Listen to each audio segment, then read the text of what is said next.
as I welcome Lord Paul Boateng to bring us a few quick remarks. Please put your hands together for Lord Boateng.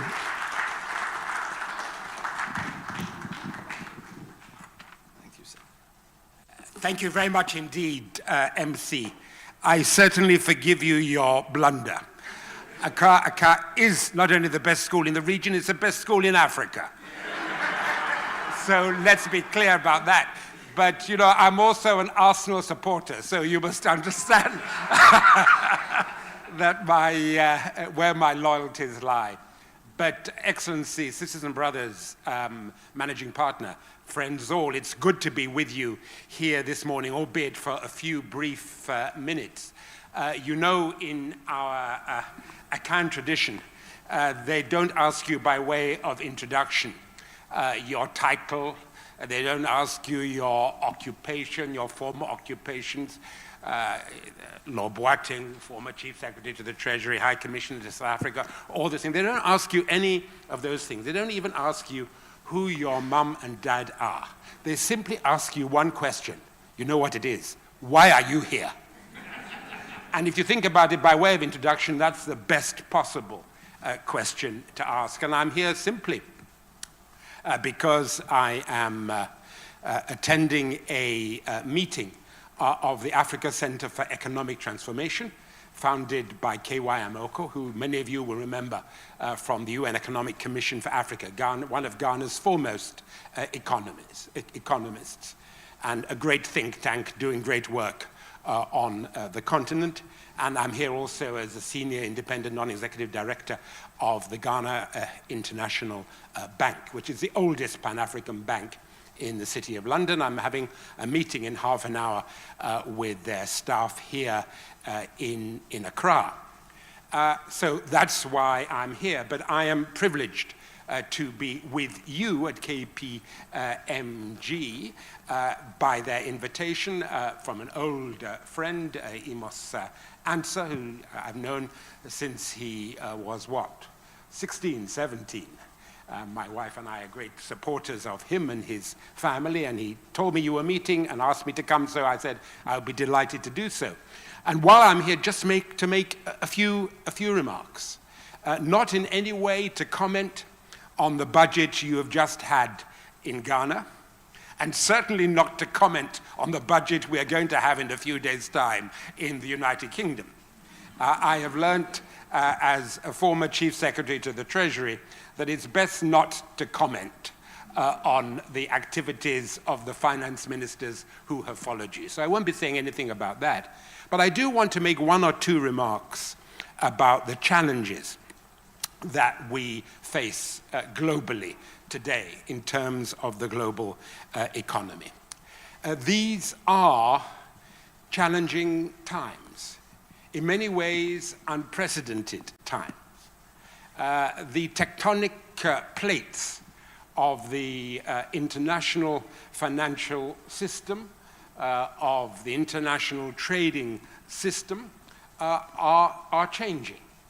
Things are not going to be the same again. And we delude ourselves if we believe that there is going to be any return to what was. There's no going back.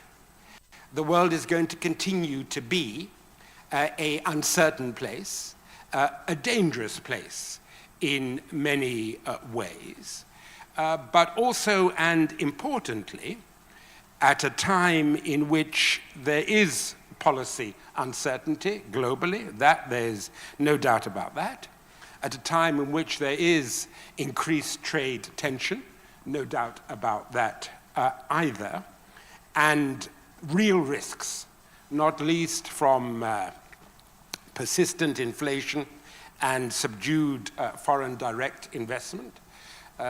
Those two risks are here and have to be managed. But they are also, and importantly, in my view, real opportunities. The threats that I have outlined to developing economies are real, but they are also opportunities for developing economies. And for Africa, the most important opportunity is to wean ourselves off this debilitating dependency on overseas aid. We really have got to do that. I am old enough, and by the look of it, one of the oldest people in this room. You are celebrating the 60th anniversary of the CD. I remember going with my father to the launch of the CD.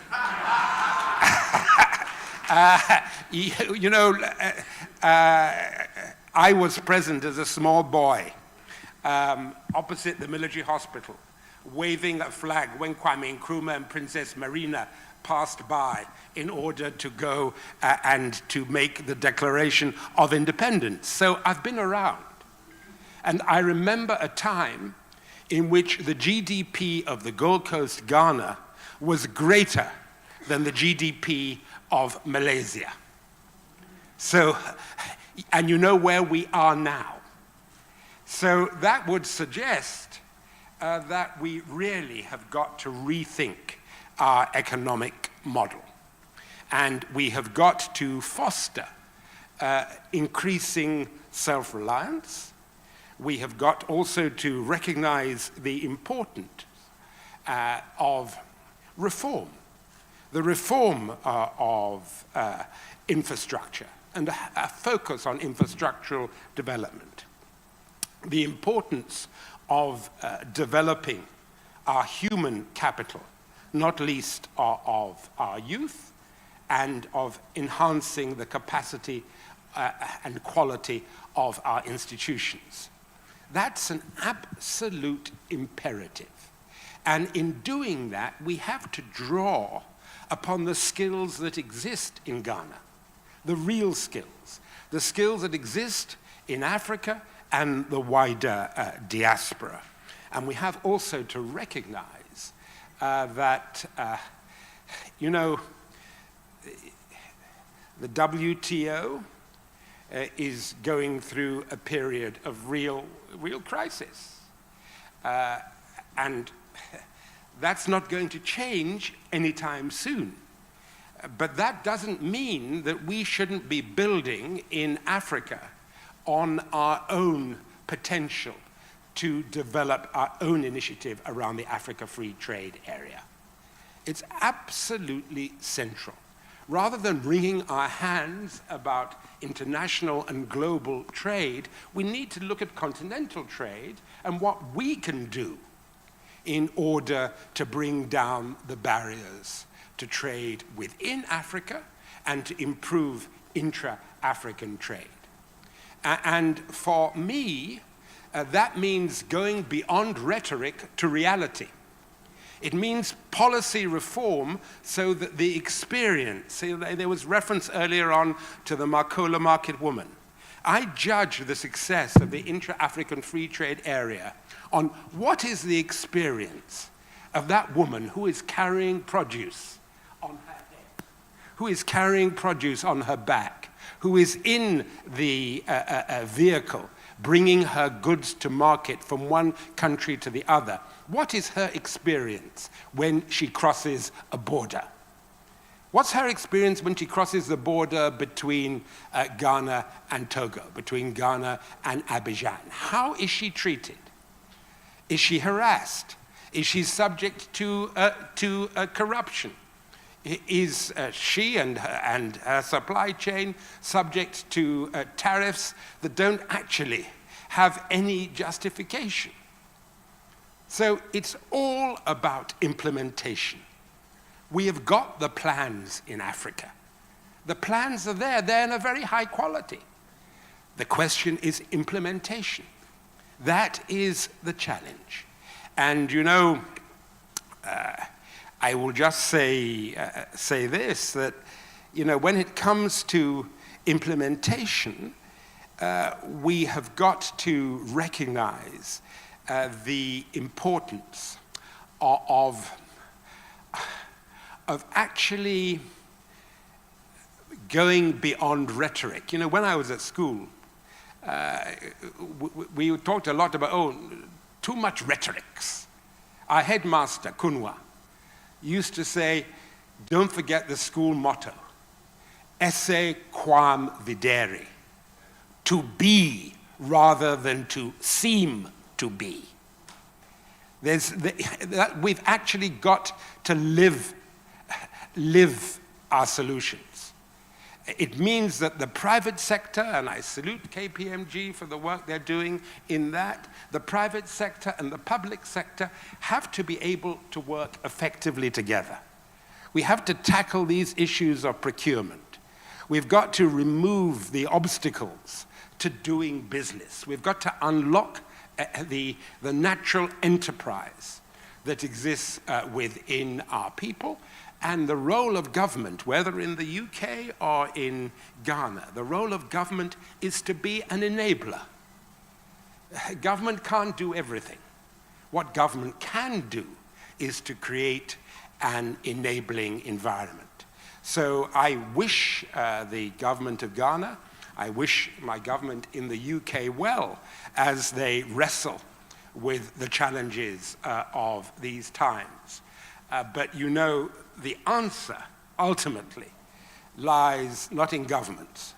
The answer lies in people, lies in you all, lies in your businesses, your sense of enterprise, your sense too of collective responsibility for nation building.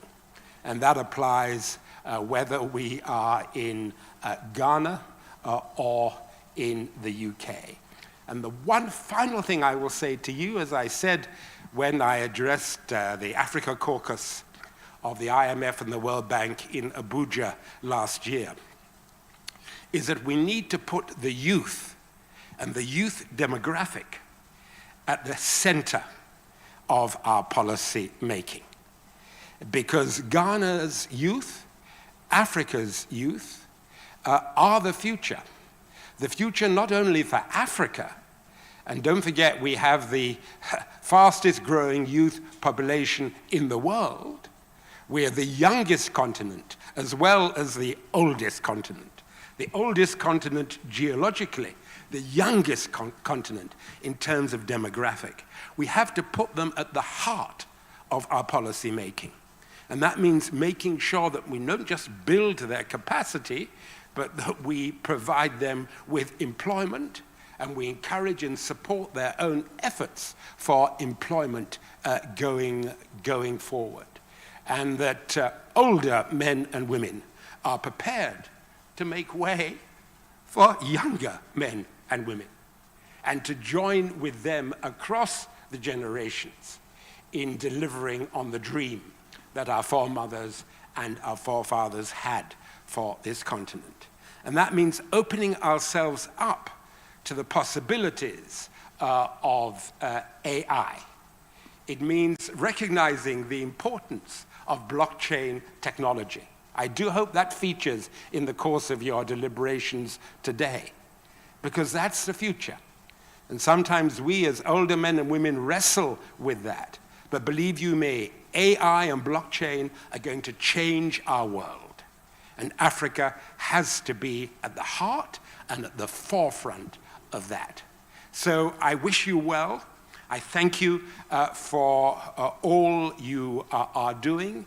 And there was a phrase that I learnt when I was British High Commissioner to South Africa. I learnt it from the Zulu and the Xhosa people. And it's a simple word, but it means everything. And that word is vikuzenzele. Vikuzenzele. If there are any South Africans in the room, they will recognize that word. But you know what it means? It means this: get up, get out there, and just do it. Get up, get out there, and just do it. Vikuzenzele. Thank you very much. Wow.